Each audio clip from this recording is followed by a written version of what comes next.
It was called Operation Encore, a secret FBI investigation into connections between Saudi Arabia and the hijackers who carried out the attacks on 9/11. The families of the victims have wanted to see a 16-page document that summarized that investigation for years, and last night they got it. The Biden administration made it public, or at least a redacted version of it, and it tells a complicated story and offers a fuller picture of the help that some of the hijackers received in this country earlier than official accounts. NPR's Laura Sullivan joins us now with the details. Good morning. Good morning, Lulu. So remind us, what was Operation Encore looking into, and why have the families felt it was so important? Operation Encore was an FBI investigation that took a new look at the planning of the 9/11 attacks. I mean, specifically whether the hijackers had the help of the Saudi Arabian government. And at the end of it, agents put together this 16-page report. And the document does not draw a link between the Saudi government and the attacks or sort of come to any conclusion on that.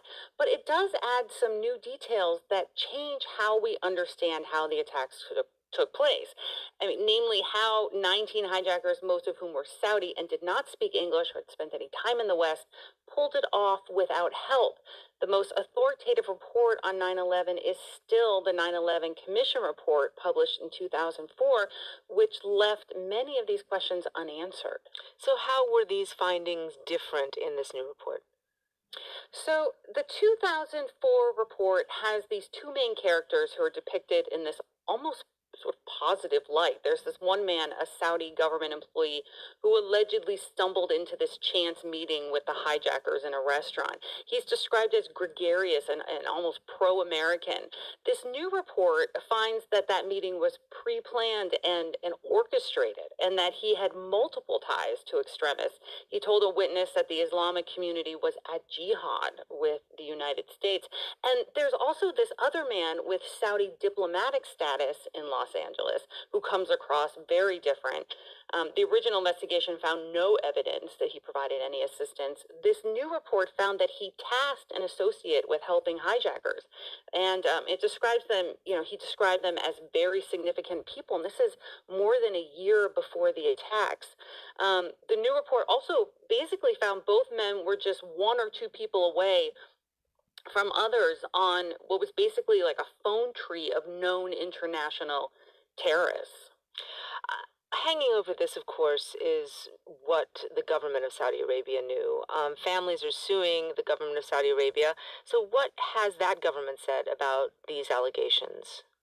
The Saudi government has long held that any connections that come up like this are coincidental, and that none of this points to Saudi government complicity. They said in a statement this week that they had no previous knowledge of the attacks and have been tremendous partners with the United States in fighting Al Qaeda.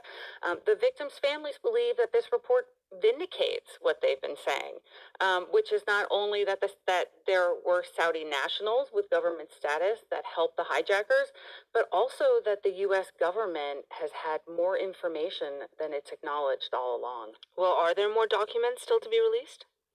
So there are, and the Biden administration has vowed to release all relevant records it has on the events leading up to the attacks, and has promised to get them to the families in the next 6 months.